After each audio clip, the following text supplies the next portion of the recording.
imparted my knowledge of the art of alchemy to you. Would you use it to resurrect someone you loved?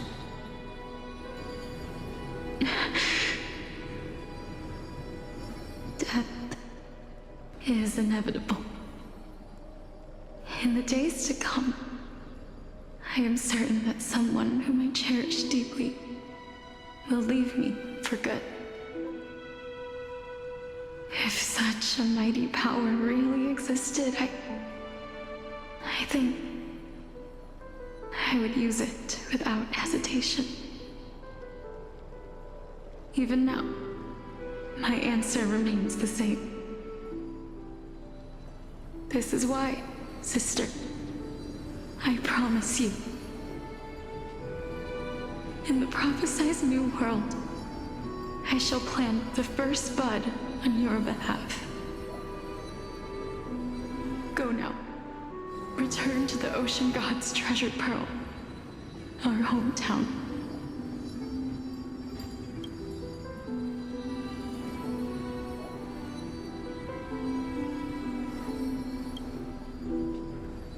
I shall open wide the entrance to the Netherrealm and grant you a second life. The living beings on this earth shall respond to my call and lead you to the sacred daylight. Remember, do not look back on the land of the dead, and do not stop moving. In the new world promised by the prophecy, march toward your new life. As for the price of our equivalent exchange, let me be the one to pay it.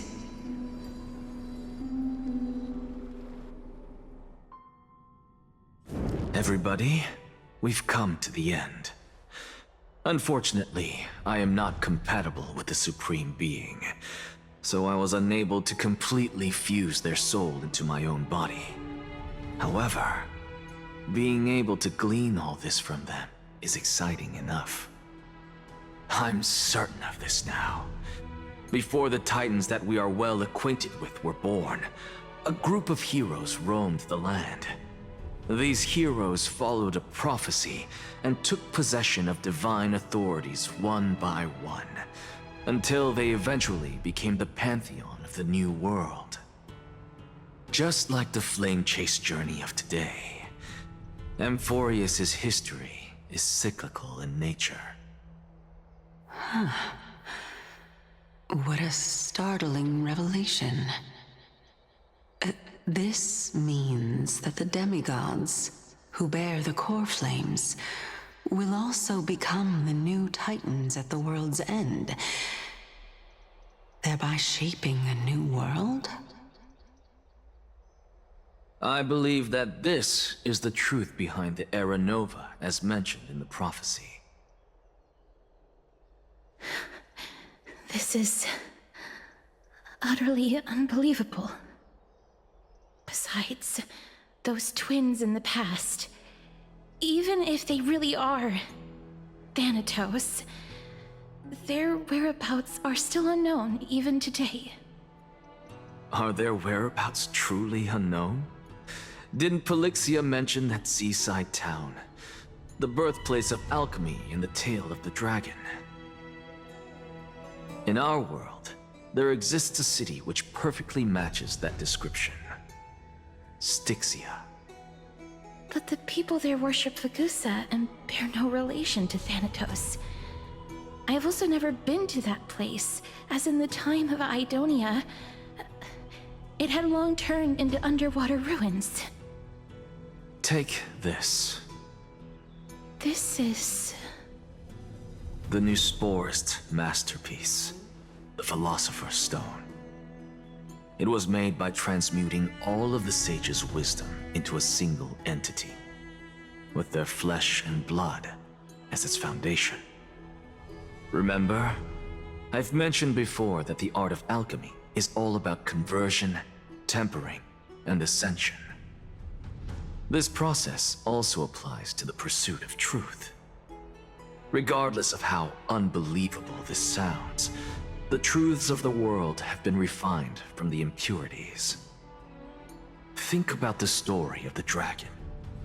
This stone will lead you to your real hometown, allowing you to reform the door to the Nether Realm and discover Thanatos' fate. You still look as confident in your victory as ever.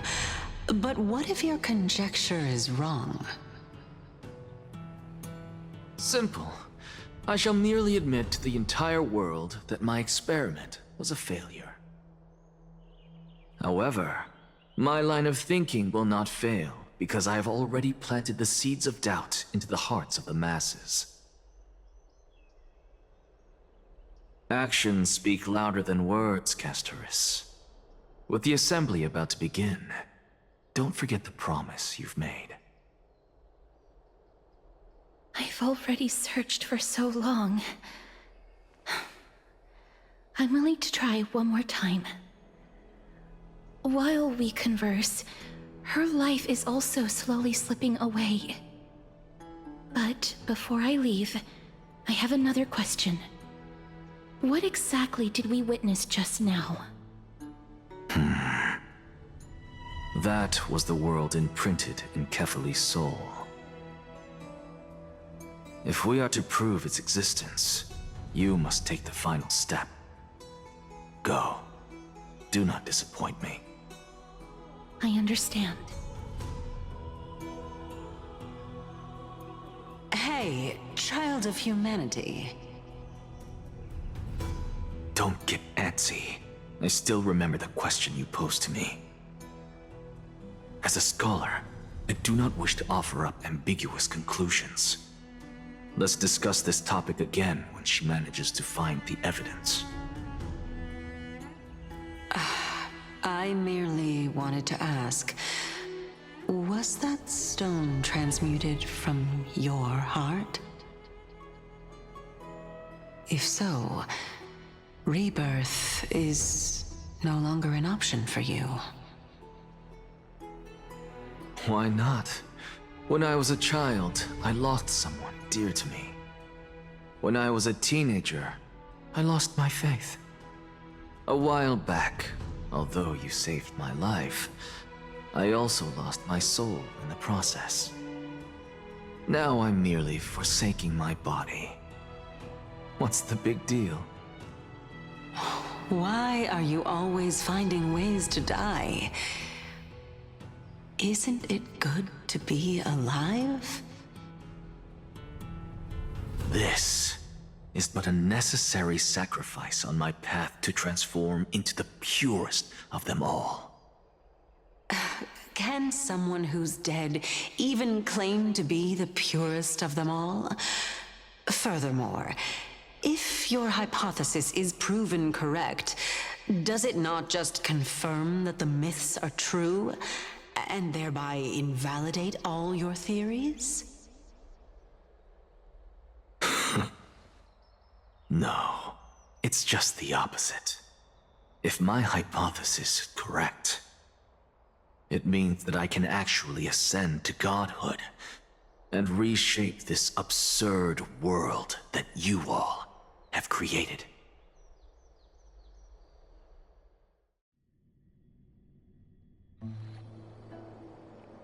That's a lot to take in at once.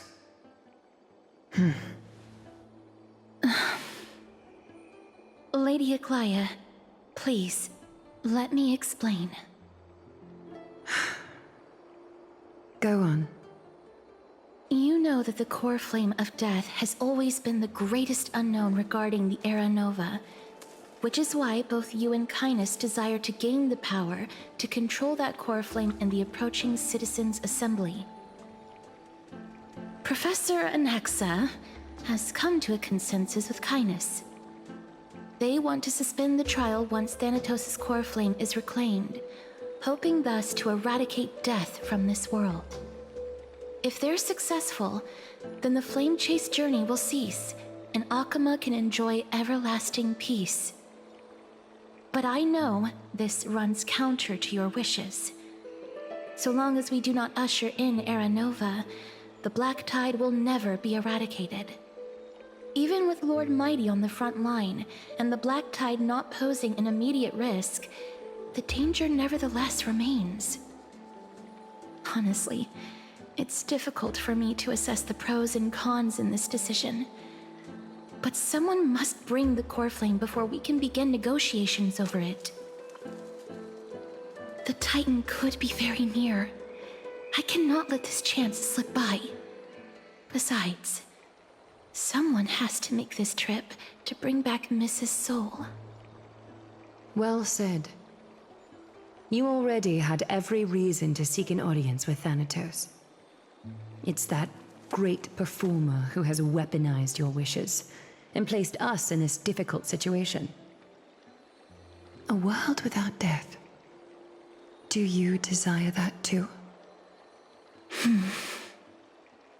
If fate dictates that my path must oppose yours, I will do all I can to resist it and protect what I aspire to achieve. Lord Mighty showed me that without taking the first step, all talk of what follows is moot.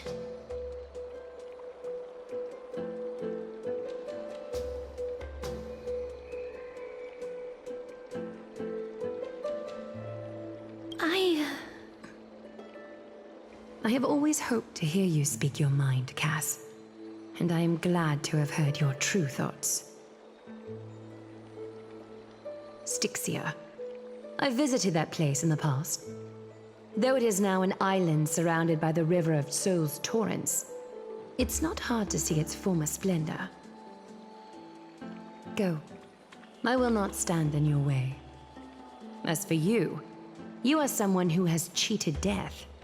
I believe you have more than enough reason to make the trip with Casterus and meet the god of death himself. Casterus, I too look forward to your journey. I wonder what kinds of new interpretations your completed story will bring to the Flame Chase journey. Thank you, Lady Eclia.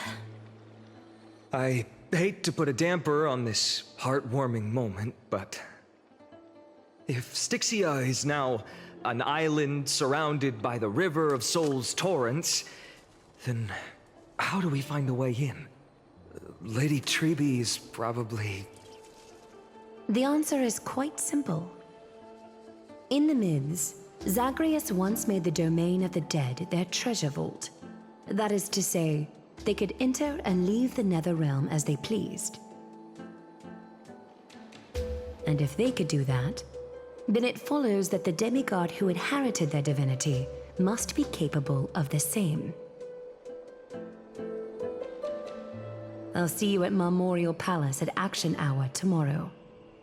Cypher shall be your guide to finding that ancient city.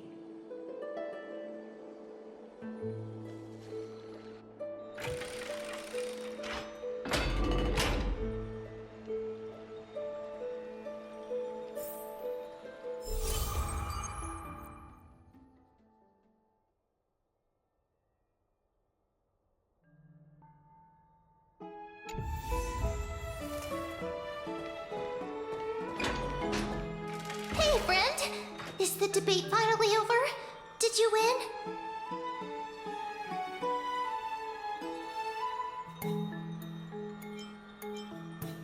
What a glorious defeat! You sure know how to look on the bright side. Well, moving on. I was hard at work even while you were at the debate. I borrowed a mountain of books from Cass to see if I could find a way to solve your problem. Let's see. I still have... only 32 books to go. Really? Oh, that's fantastic news. I knew it. Hard work always pays off. Especially if you're as diligent as Mem.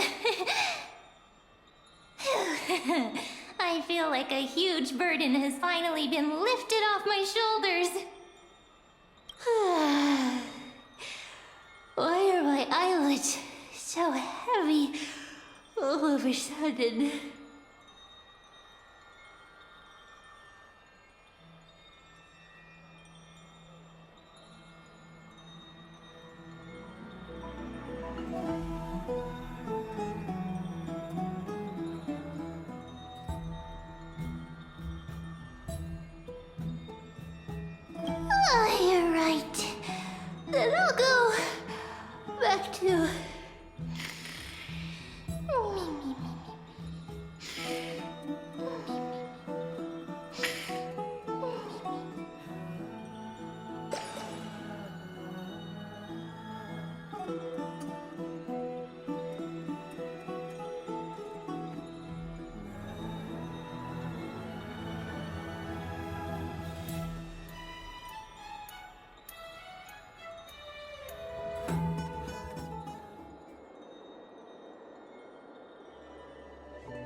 Cass? What a surprise. Lady Treeby. Is something troubling you? I just wanted to speak to Lady Trian for a bit before I set off. No matter how breathtakingly beautiful Styxia once was, the place is now the domain of the departed. There is no telling what we'll encounter there. I don't want to have any regrets. Has anyone told you that your eyes are sparkling today? Is that a figure of speech? In the past, when you did smile once in a while, all of us could see that your heart remained troubled even as you smiled. Lady Treeby, you know perfectly well that see you tomorrow is nothing but a white lie. I hope your toughness is not a mask hiding a lonely heart. Cass, you hardly ever talked of your past. None of us knows what you went through, apart from Maggie.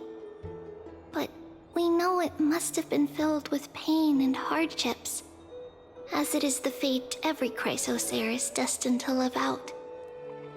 We are just happy for you that the core flame you're meant to inherit has finally surfaced. Isn't it a little too soon to say that? But you already know where tomorrow is, don't you? There's no need to rely on anyone else. Just give it your all and leave no regrets. We have always believed that your embrace is just as warm as everyone else's. Because we embrace others to comfort them. And Cass, you're the kindest Chrysosaur we know. Thank you, Lady Treeby. This feeling... it's hard to put into words. I suddenly found myself with so many wishes. So much I want to accomplish before setting off. Then go do it, Cass. Trian was actually working on a surprise gift for you. It's a pity she didn't get to finish it. But now Trinan and I are working on it, and we'll make sure to give it to you. So, let's meet back here when you return from Styxia. Safe travels. See you tomorrow!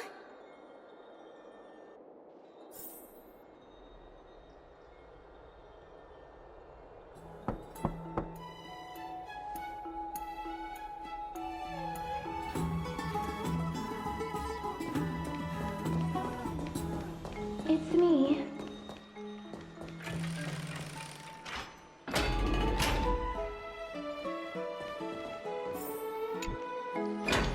I hope I didn't wake you.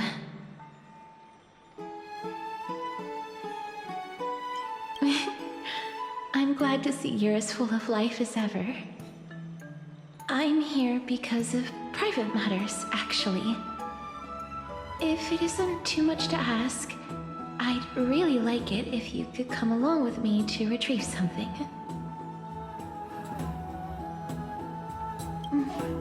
Aren't you going to ask me what it is? It isn't a long way from here. Shall we?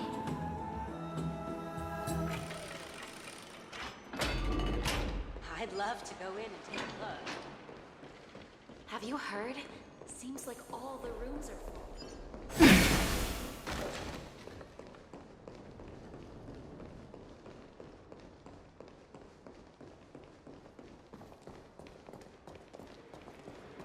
The streets are packed. I want to vote! Tell me how I can vote! Take your ceramic shard engraved with the Kefali rune, select the Council of Elders in your heart, and pray silently until the shard registers your choice. Then toss it into the Dolium. The Council of Elders? More like the Council of Buffoons! The Black Tide took my hometown long ago! Who are they kidding with bringing back Erechrysia? It's all a sham to create their own Erechrysia in Akama! The Titans are just. So long as we do not overstep our bounds again, we will not incur divine wrath. Oh, please. The time when these deranged Titans should have vacated their spot to the demigods is long overdue. You'll see soon enough, you old bogey. And I pray that Talanton smacks some sense into you with their scales. We shall see how this turns out. That was quite a spectacle.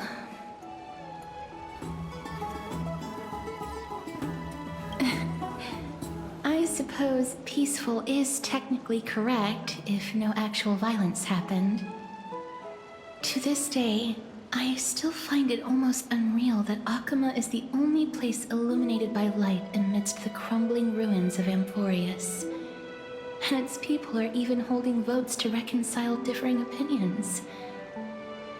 This peaceful sight is making me forget that this is the end times.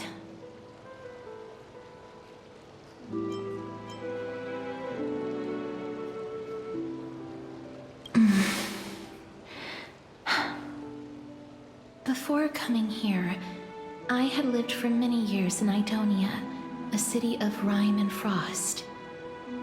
The people there were devotees of Thanatos, and were well known for their unique burial rites and traditions. Traditions that I played a major role in.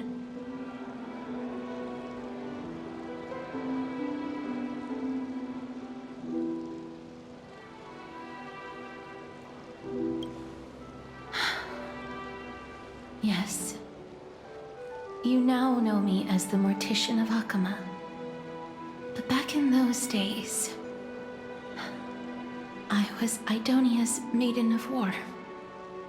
I was trudging across the frosty plains on my own when the Idonians found me. They saw the curse in me as a blessing from Thanatos, and believed that my hands could correct the Erechrysia's mistake and lead them to meet the great god of death.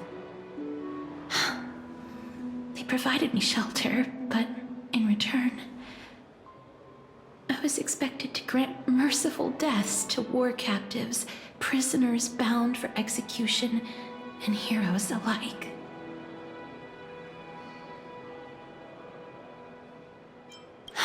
Yes. No matter how kind or cruel the means, nothing can change the essence of death. Taking away someone's life is never worthy of religious worship.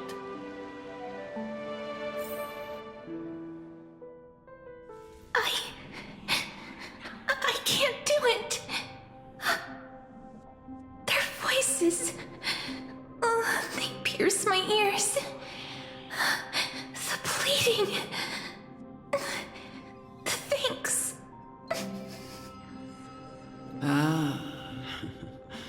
I know that feeling, child. I was once as lost as you are now.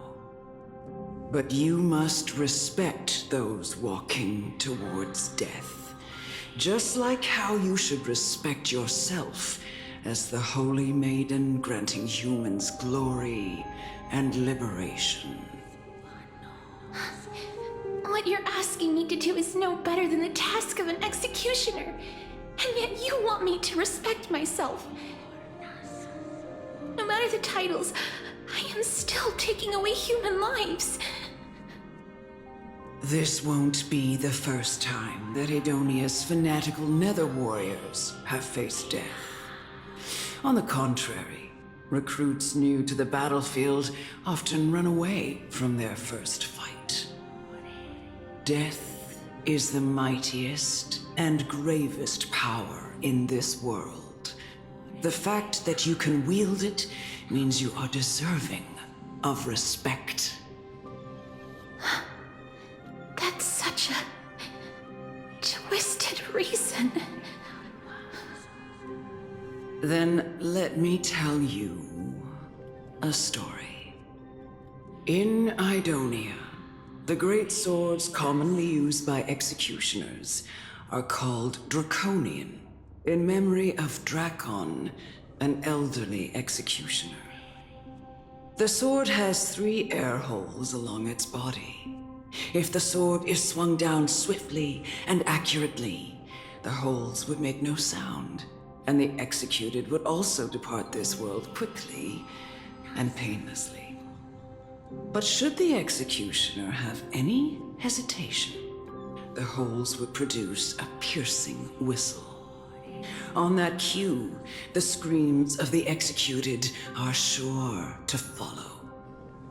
Every executioner after Drakon is to hone their sword skills every day in preparation of future executions.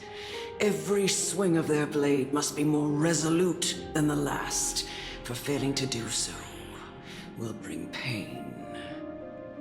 Pain for the dying, as well as pain for themselves. No. I can never get used to this. You misunderstand, child. I am not telling you to get used to it.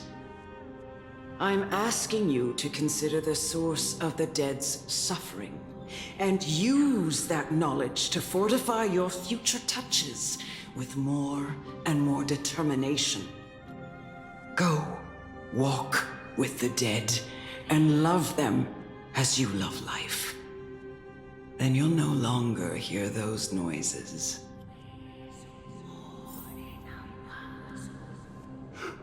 Please, don't kill me. I don't want to die.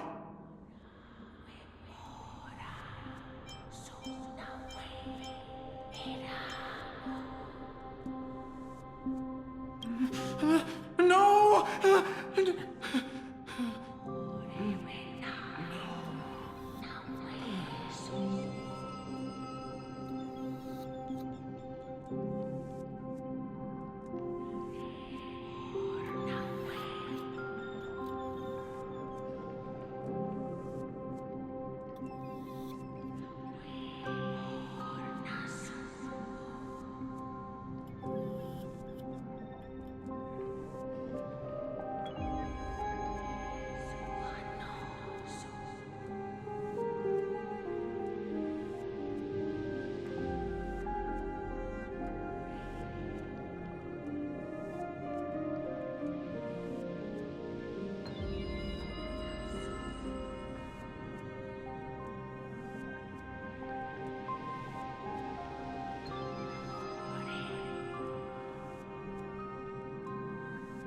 May you gain some insights through his sacrifice.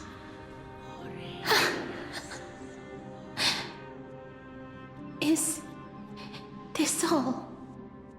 No. Come with me. This is just the beginning of your life as the Maiden of War. You executioner!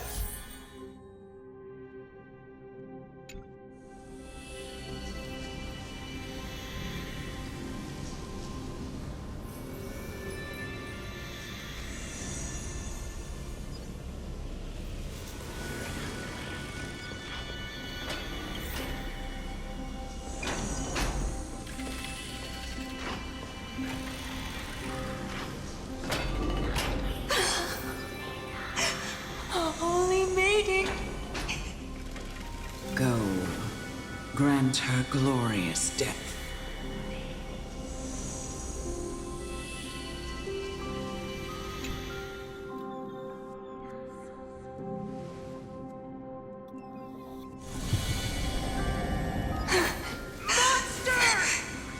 Thank you. Do it then, executioner. You heard him.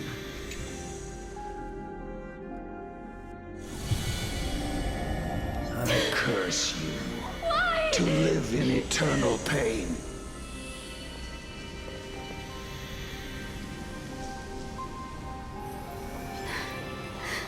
Please, grant me to do.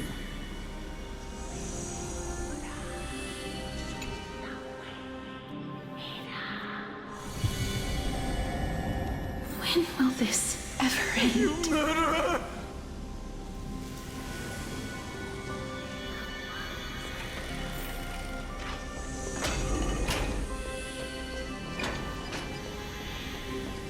Come. Fulfill your duty. What are you trying to do with me? I have aged. The time has come for me to heed the summons of Thanatos and journey to their domain. The final resting place of every Idonian. You're not that old yet. You still have many, many years ahead of you. No. I'm already dead. For I have come to fear my declining health and impending death. Ah, Castoris. Will you give me one last chance to charge towards fear and prove that I am no coward? I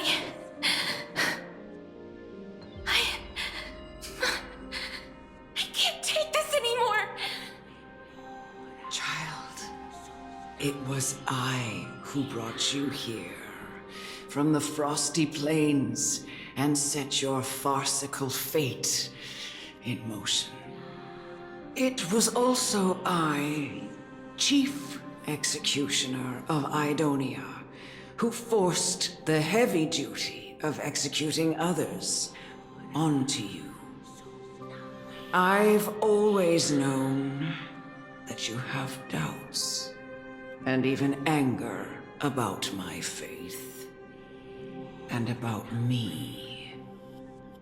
I never had a choice. Indeed. We essentially abducted you. Yet you can end any sinful life with just a touch of your fingers. Shouldn't it be easy for you to escape from here? I'll never do that. It doesn't matter how lightly the Idonians take death, or how readily they accept it. I simply can't do it. I knew I was right about you. What do you mean?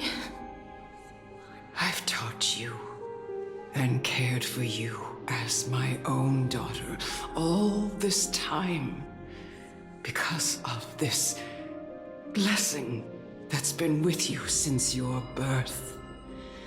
I know no one else in the world would understand the weight of life and death more than you do. In the eyes of an Idonian, death is the end of all life.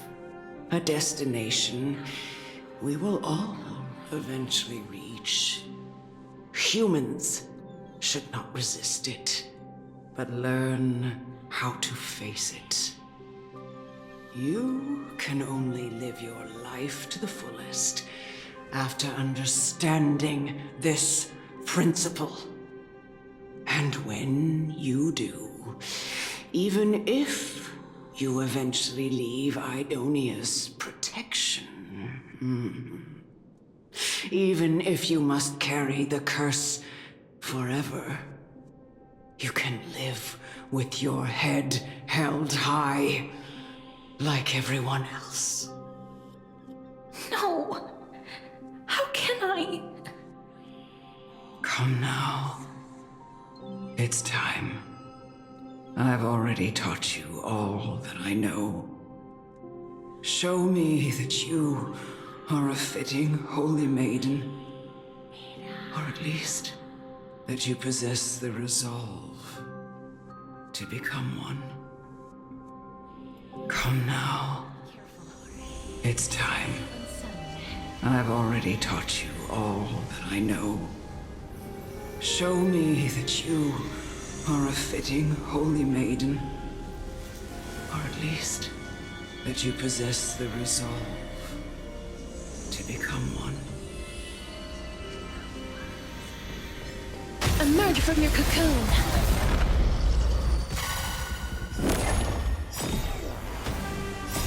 Fighting the west wind! Away we go! Bloom. The dead return! Go, go, go!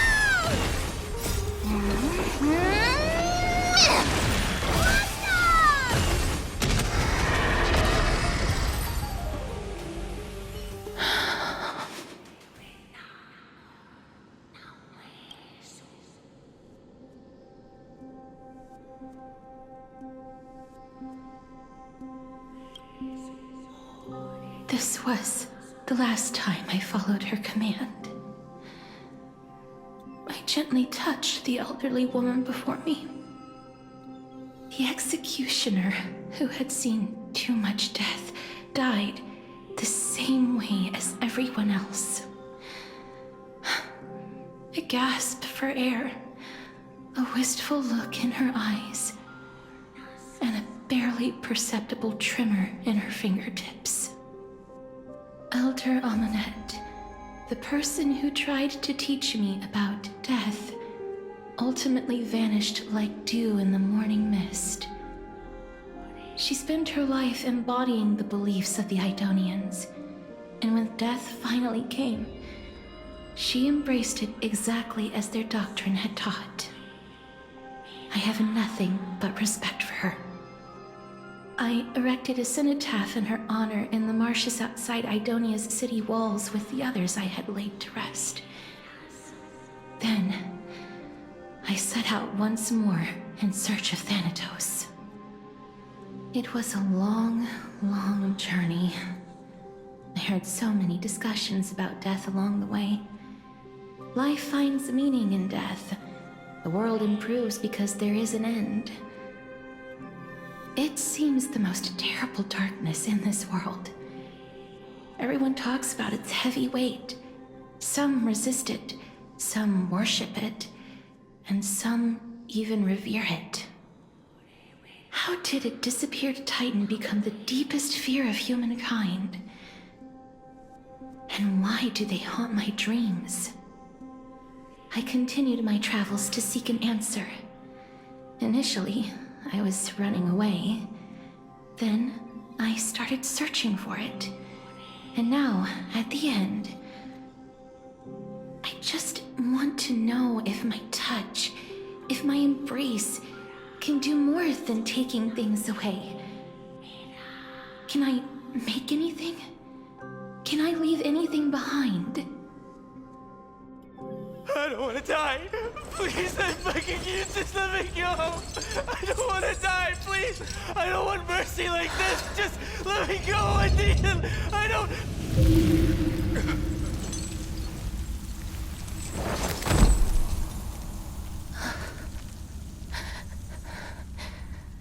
I hate these icy hands.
The Reaper has blessed your hands.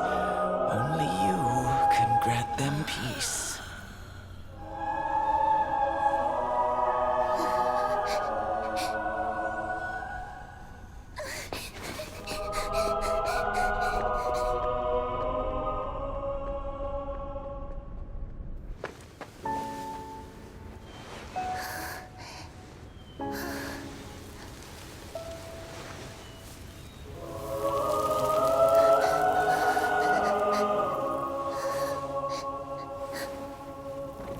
Embrace death. Walk alongside it.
Is that you, Casteress?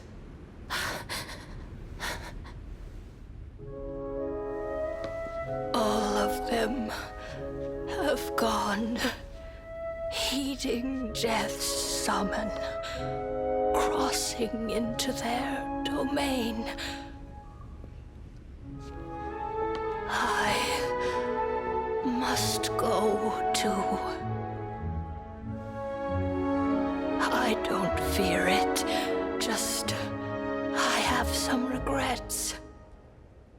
Watching people leave this world again and again, it must be lonely for you. You must want to desperately embrace them before they go.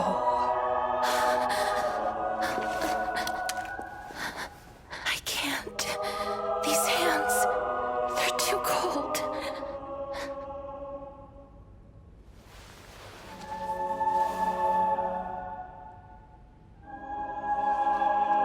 But Big Sister Casteress, your hands are so warm. Just like anyone else's. So go on. Don't hold back. Give me a warm hug.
On the day that Orynyx's trial ended, you must have had many questions.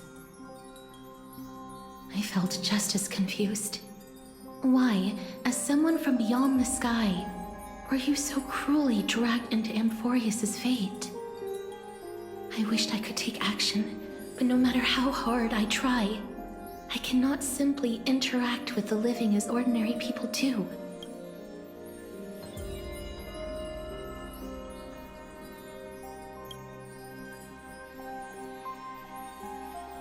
Even when we brushed against each other unintentionally in the grove, and it was obvious that nothing had happened. When an almost unattainable hope finally welled up in my heart. When I thought that perhaps my touch would no longer bring sorrow, fate declared to me, it wasn't that the curse of death had finally been lifted, but that your soul no longer belonged to this world. And there was nothing left for my hands to take. Nothing. And did I really think this time would be any different? It's not that I don't understand this reality, just that I'm unwilling to accept it. Having walked such a long road, I am still unable to find the answer to life and death. I am resigned to eternal despair. Anything I wish to hold on to, death will inevitably wrest from my grasp. From that moment on, I lacked the courage to confirm it again. Until Orynyx laid bare the cruel truth before us.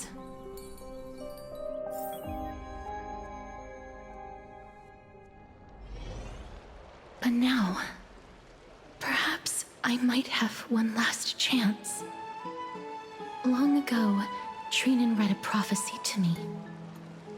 At the end of the Sea of Flowers, the souls of the living shall warm thy fingertips, and after an embrace, there shall be eternal separation. I found no surprise in it, for her words sounded not like a foretelling, but a perfect reflection of my past. Embraces in this world are born of reunions, yet my touch speaks only of farewells. In that moment, I had no doubt that this destiny would weave itself through the entirety of my life. And yet, things have taken a turn for the better. Now that I can finally have an audience with Thanatos, perhaps I can rewrite the meaning of that fated prophecy. I have no reason not to give it my all. For your sake, and for my own.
won't have any regrets.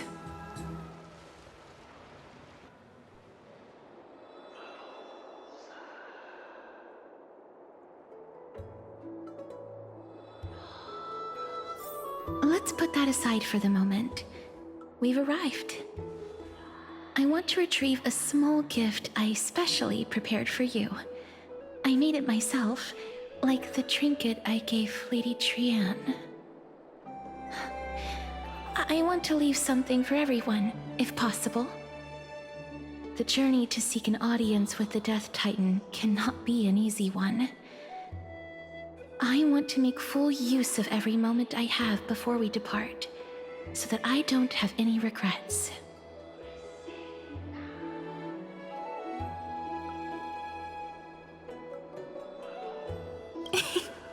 No, it isn't.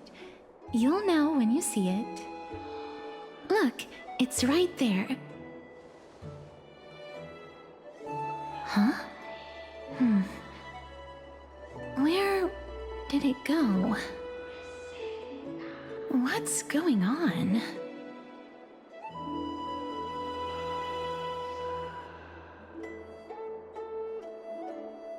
Just some handcrafted trinkets. Well, things that shouldn't catch the eye of thieves anyways. What's this? The coin of Zagreus and a slate. So it's her. It's Lady Cypher, the demigod of Zagreus whom Lady Aglaia had spoken of. She's a master thief who's left legendary tales all over Amphorius. So many years have passed, yet she's still announcing herself in such a crass manner. Let's just do as the slate says and look for Lady Cypher.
Look, it's right there.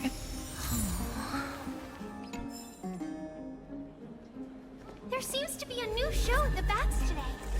We must pursue her.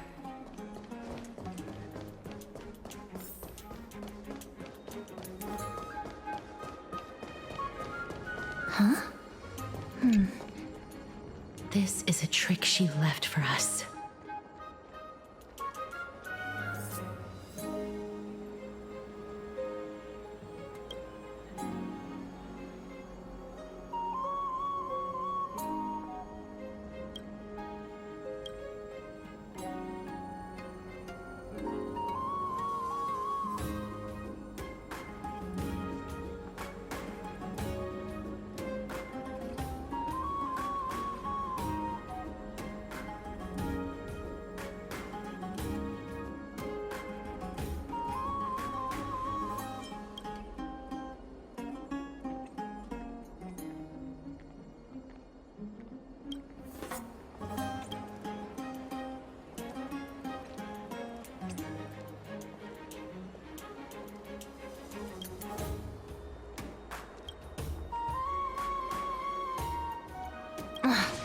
She's incorrigible.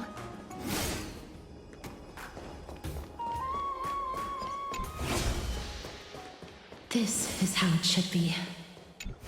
We must pursue her.